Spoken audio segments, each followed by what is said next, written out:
Hi Money viewers, this is Dana Anspach, founder and CEO of Sensible Money, a fee-only financial planning firm.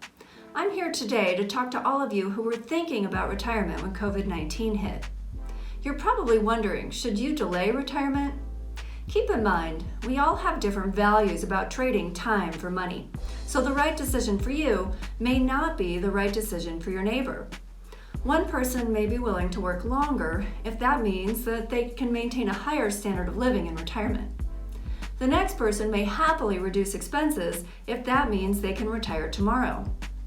Where do you fall on this spectrum? If you trend toward wanting to maintain the higher standard of living, then delaying retirement may make sense. If you want out of the workforce as soon as you can, then that may still be possible, but it may require some adjustments. Either way, you need to run a set of financial projections to see what level of spending is sustainable.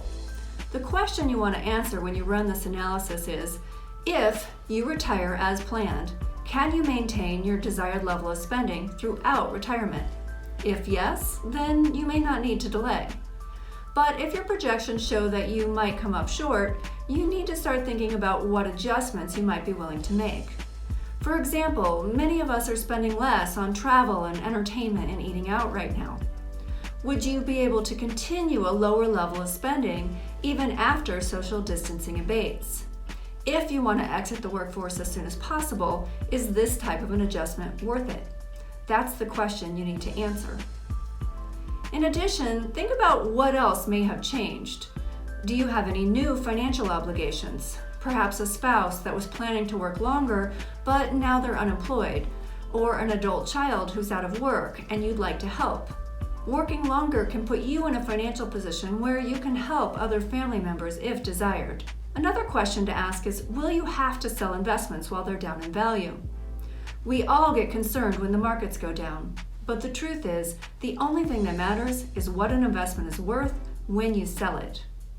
Just because your accounts are down in value doesn't mean that all the investments inside that account are down. For example, some retirees follow a bucket strategy. They put some money in a money market fund or cash or another safe investment that is earmarked for use during market downturns. With this type of approach, you know market volatility will happen and you plan ahead for it. When their aggressive investments are down in value, they draw out of that safe money bucket and they don't have to sell growth investments at a loss. If you have an investment approach that doesn't require you to sell investments when they're down in value, then your retirement may still be right on track. Thanks for watching. If you liked the video, share it and leave a comment below and let me know what you think. Be sure to visit money.com for more great financial tips, and you can follow me on Twitter @MoneyOver55 or visit my website at sensiblemoney.com.